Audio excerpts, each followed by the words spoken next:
सच्चा भरोसा था कि वो मेरा पीर है और मेरे पास ज़रूर आएगा। अब तो लोगों का हुजूम इसके पास लगने लगा। ये अपने पीर का इंतज़ार देखने लगा। वहीं पर खड़ा हो गया कि मेरा पीर आएगा मुझसे मिलने, मेरा पीर आएगा मुझसे मिलने। लोग इसके पास आने लगे, नौजवानों की भीड़ लगने लगी।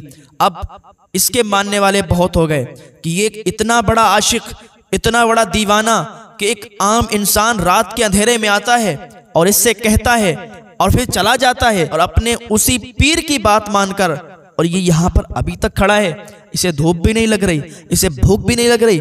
लोग आते थे, उसे खाने के लिए देते थे, लोग आते थे, उसके पास हुजूम लग गया, लोगों का मजमा उसके पास लग गया। अब इधर ये चोर जो था, ये डाकू जो था, ये भी बहुत बड़ा डाकू था।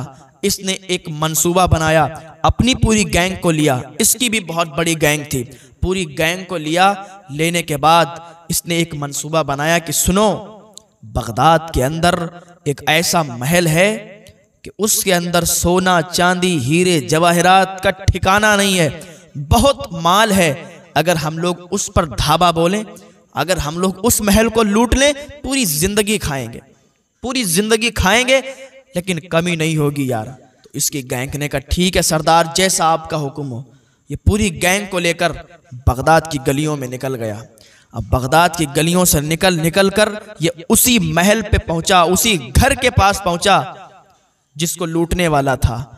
लोग आते जाते थे, लोगों से पूछा मुझे ये बताओ ये किसका महल है, ये किसका घर है, बहुत आलीशान है। क्या तुम्हें मालूम नहीं है किसका है? शहनशाह बगदाद हुजूर अब्दुल कादिर जिलानी गौसे आजम का ये घर है। कहा अच्छा, ये तो बहुत बड़े आदमी मालूम देते हैं। कहा हाँ, उनका रुतबा भी बहुत बड़ा है और वो मालदार भी बहुत हैं। हुजूर गौस पाक रज़ियल्लाहु ताला अन्हु बहुत मालदार थे। हुजूर गौस पाक रज़ियल्लाहु ताला अन्हु जब कपड़े पहना करते थे ना, तो उसमें बहुत अच्छा कपड़ा हुआ करता था। इतना अच्छा हुआ करता था कि उस जमाने के बादशाह भी उतना अच्छा नहीं पहन पाते, लेकिन उसमें एक आस्तीन में टाट लगवा लिया करते थे। लोगों ने पूछा हुजूर इतना अच्छा कपड़ा आप पहनते हैं, उसमें टाट क्यों सिलवा लेते हैं? तो गौस पाक फरमाते हैं अच्छा इसलिए पहनता हूं ताकि बादशाहों के सामने से गुजरूं तो उनका घमंड टूटे। टाट इसलिए लगवा लेता हूं ताकि गरीबों के सामने से गुजरूं तो उन्हें मायूसी ना हो। तो गौस पाक रज़ियल्लाहु ताला अन्हु के घर के सामने वही डाकू जो इससे कहा गया था कि तू यहीं रुक, मैं आऊंगा तो अगला हुक्म सुनाऊंगा, तो वही डाकू हुजूर गौस पाक रज़ियल्लाहु ताला अन्हु के घर के अंदर दाखिल हुआ। और रात का तो सन्नाटा था, अंधेरा था। घर के अंदर दाखिल हुआ तो वो हाथों से देखने लगा कि कहाँ पर माल और दौलत है, कहाँ पर सोना चांदी है। तो हाथ में कूड़ा करकट आ रहा तो उसको समेटता था और बोरे में डाल लेता था। सोचता था कि यहाँ तो कूड़ा करकट में भी सोना चांदी निकलेगा, यहाँ तो कूड़ा करकट में भी माल और दौलत निकलेगा, क्योंकि इतना बड़ा घर है, इतना बड़ा, इतना आलीशान महल है। थोड़ी देर इसी तरीके से ये करता रहा, इकट्ठा करता रहा। और इतने में क्या देखता है कि कुछ लोगों के पैरों की आहट इसे सुनाई दी। अंधेरा था, पैरों की आहट सुनाई दी तो एक कोने में छुप गया।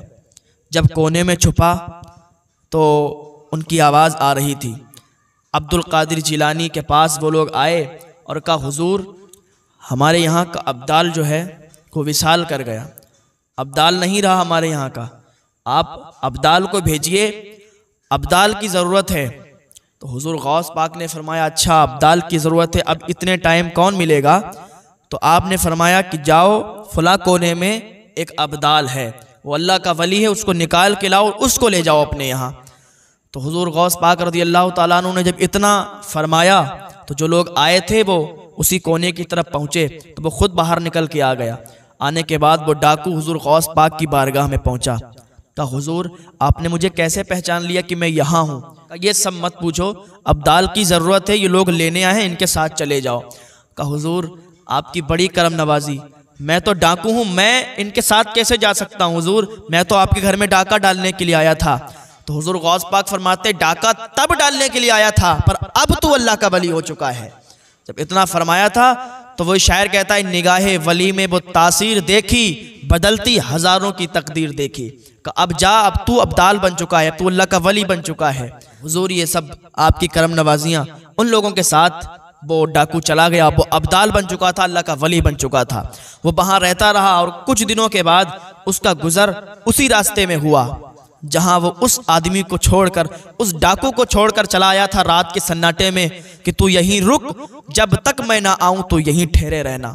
वो वहां पर ठहरा हुआ था, उसके अंदर सच्चा इश्क था, सच्चा प्यार था कि मेरा पीर आएगा, उसे उम्मीद थी और उसी की आहों ने, उसी की फरियाद ने उसको अल्लाह का वली बना दिया।